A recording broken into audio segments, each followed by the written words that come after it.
নমস্কাৰ প্ৰিয় বন্ধু বান্ধৱীসকল, আমাৰ সকলো শেষ হৈ গ'ল। এইফালে চাওকচোন, ভৰি দিবলৈ ঠাই নাইকিয়া হ'ল, বোকা আৰু বোকা। এইফালে দুখন বাহন নষ্ট হৈ গ'ল আৰু এইফালে গাড়ীখন দুদিন হৈছে ঘৰলৈ অনা। আকৌ ঔষধি গছ কেইজোপাহে মৰিবলৈ পালে। দামী গছজোপা পানী হৈছিলে একেবাৰে, এই উপচ ইয়ালৈকে হৈ গৈছিলে। আজি খঙতে জাল এখন আনিলোঁ নহয়। এইফালে চাওক। নমস্কাৰ প্ৰিয় বন্ধু বান্ধৱীসকল, খবৰ কেনেকুৱা? খবৰ চাগে সকলোৱে ভালে আছে, ভালে থাকক, কুশলে থাকক তাৰে কামনা কৰি আজি ভিডিঅ'টি আৰম্ভ কৰিছোঁ। এই গেলাডোখৰ দেখুৱাই পিনে আমাৰ ঘৰটো চাওক, ইমান বেয়া হৈ পৰিলে, একেবাৰে বোকা আৰু বোকা। তাকে দেৰি নকৰি ভিডিঅ'টি আৰম্ভ কৰি লওঁ। অসমীয়া পৰি চেনেলৰ হৈ মই সুৰভিয়ে নতুন এটি ভিডিঅ' মাজলৈ সকলোকে স্বাগতম জনালোঁ। পুৱাৰ ভাগত দৰ্জাখন খুলিয়ে দেখিলোঁ সকলোবোৰ শেষ হৈ গ'ল। সম্পূৰ্ণৰূপে গেলা গন্ধ আৰু গেলা পানী, বোকাত বিধ্বস্ত হৈছে। গাড়ী মটৰ বাহিৰতে পেলাই থ'বলগীয়া হৈছে। আজি 2টা দিন হৈছেহে গাড়ীখন ঘৰলৈ অনা, আকৌ এইফালে থ'বলৈ ঠায়ে নাই, বাহিৰতে পৰি আছে। আৰু এনেকৈ দুখন বাহনো আমাৰ নষ্ট হৈছে। ক'বলৈ গ'লে এই দুখন বাহন পচিয়ে গৈছে লাহেকৈ। পানী আৰু পানী, বোকা, ক'তনো বোলে থ'ম, ঠাইও নাই তেনেকৈ। ইয়াতে এনেকৈ পেলাই থোৱা আছিলে আৰু পানীত সম্পূৰ্ণৰূপে ডুবেই গৈছিলেগৈ। আৰু এইফালে চাওকচোন, পানী শুকুৱাই নাই। তাকে পুৱাতে উঠি ঘৰখিনি চাফা কৰিলোঁ, ভিতৰখন, আকৌ এই বাহিৰবোৰো চাফা কৰিলোঁ। এইবিলাক আৰু কিমান আপোনালোকক দেখুৱাম নহয়নে? অকণমান দেখুৱাইছোঁ, তথাপিতো সেইবিলাক চাওক ভাগি শেষ হৈ গ'ল। পকানো এনেকৈ ভাগেনে? তাকে আকৌ সেই গেছটো, বানপানী আগতে আমাৰ গেছ নাছিলে, আপোনালোকক কৈছিলোঁ। মানে গেছটো বুকিং কৰা আছিলে, বুকিং কৰা থাকিলেও মানে গেছটো দিবহি নোৱাৰিলে, বহুত ডাঙৰ বানপানী হৈ গ'ল। তেওঁলোকে সেইফালে আবদ্ধ হৈ থাকিলে আৰু আমি এনেকৈ মানে ঘৰত থাকিব লগা হ'ল। আৰু আজি বোলে গেছটো আহিব, তাকে উলিয়াই থৈছোঁ, ল'ম বুলি ভাবিছোঁ। ডিমৌৰ পৰা গেছ অনা হৈছিলে, আপোনালোকক কৈছিলোঁ। আৰু এইফালে চাব দেই কিমানখিনি শুকাইছে। সেয়া চাওক, ইমানখিনি শুকাইছে, এডোখৰ গেলা। এইফালে চাওক, সৌ তালৈকে অলপ পানী আছে আৰু পানীখিনি নামিছে। এইখিলৈকে পানী হৈ গৈছিলে, চাওক কিমান পানী হ'ব লাগিব চিন্তা কৰক। 2.5 ফুটমান পানীয়ে উঠি গৈছিলে, জানেনে? ইমানে পিছল নহয় এইবিলাক, কি ক'ম আৰু, হেলুৱে ধৰি থকা নিচিনা হৈ আছে নাই। তাতে আকৌ লুটি খাই পৰিছিলোঁ, চফা কৰা মুখে ওলালে হয়। এওঁ চাফা কৰিবলৈ মানাহে কৰিছে, কাৰণ চাফা কৰিলেনো কি হ'ব, পানী শুকুৱাই নাই নহয়নে? আকৌ কেইদিনমান পিছত কিবা এটা ব্যৱস্থা কৰি দিম বুলি কৈছে, আৰু কি কৰে তেওঁহে জানে। আৰু এইফালে কঁঠালখিনিও বুঢ়া হৈ গৈছে আৰু এইখিনি চব সম্পূৰ্ণৰূপে মৰি গ'ল। মোৰ যে টেঙাজোপা মৰি যোৱাৰ কাৰণে বহুত বেছি বেয়া লাগিছে। সম্পূৰ্ণৰূপে শুকাই গৈছে টেঙাজোপা। এইবোৰ চাওকচোন, পাতবোৰ কেনেকুৱাকৈ শুকাইছে। মনটো বহুত বেছি বেয়া লাগিছে। বহুত কষ্ট দি টেঙাকেইজোপা ৰুই লৈছিলোঁ, কিন্তু মৰি থাকিলে। আৰু এইফালে চাওক, বহুতো গছ গছনি মৰিছে। এইফালে পিছতহে আপোনালোকক দেখুৱাম, এইফালে ভয় লাগে অলপ যাবলৈ মোৰ। আৰু এই ফ্ৰণ্টতে ইমান ধুনীয়া মধুৰিজোপা যে নষ্ট হৈ গ'ল। আকৌ ভাবিলোঁ কঁঠালকেইটা কাটি পেলোৱাই লাভ হ'ব, নহ'লে বেয়াই হৈ যাব। এনেকৈ কাম বন কৰি থাকোঁতে গেছৰ গাড়ীখন আহি সন্মুখত ৰলেহিয়ে নহয়। আকৌ গেছটো এনেধৰণে ল'লোঁ। এতিয়া কিন্তু কোনোবাই যদি খোজে নহয়, তেতিয়াহ'লে মোৰ ওচৰতে গেছ পাব দেই। এইবাৰ কিন্তু পাকঘৰ এটা বনাব লাগিব, কাৰণ জুই জ্বলালেহে খানা খাবলৈ পাম আৰু গেছৰ কোনো ভৰসা নাই। এইবাৰ যি বিপদ হ'ল, একোৱে নাই ক'বলৈ গ'লে, সকলো শেষ।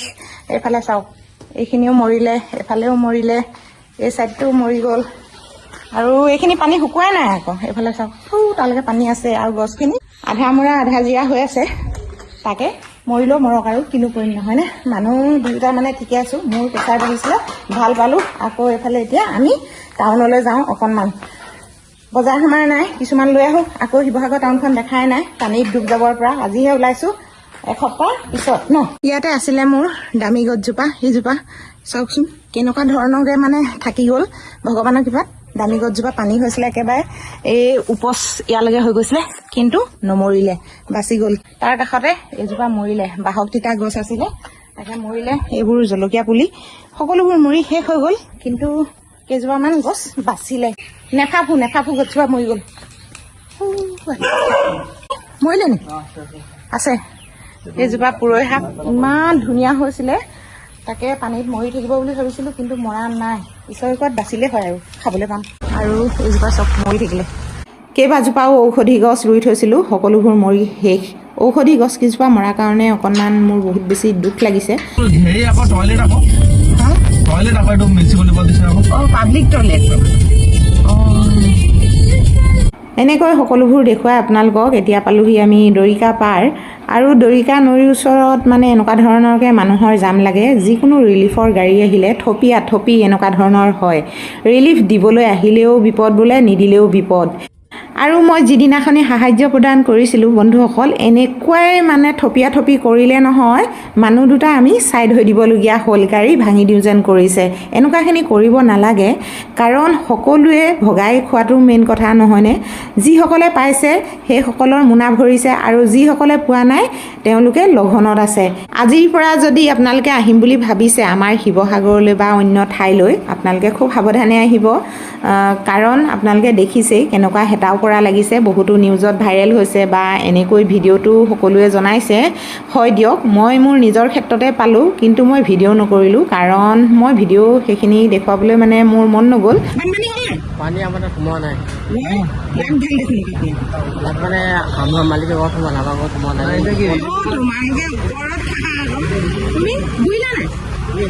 আমাৰ পিনে নাই, সেইকাৰণে জোতা মোজা পিন্ধি আছোঁ। গৈ আহিলোঁ। এতিয়া পালোগৈ আমি শিৱসাগৰ ষ্টেচন চাৰিআলি, আৰু ইয়াত অকল জালৰ দোকান খোলা আছে। ইবোৰ দোকান চব বন্ধ, সম্পূৰ্ণৰূপে পানী হৈ গৈছিলে জানেনে। এইবোৰ এতিয়া লাহেকৈ শুকাইছে। ক'ত কি পৰি আছে কোনো ঠিকানা নাই। বজাৰ কিন্তু খোলা নাই, ভিতৰত যিখন পাচলি বজাৰ, আৰু বাহিৰত এই শইকীয়া বেকাৰী খুলিছে, আৰু ছাইডত দুখনমান গেলামালৰ দোকান আছে।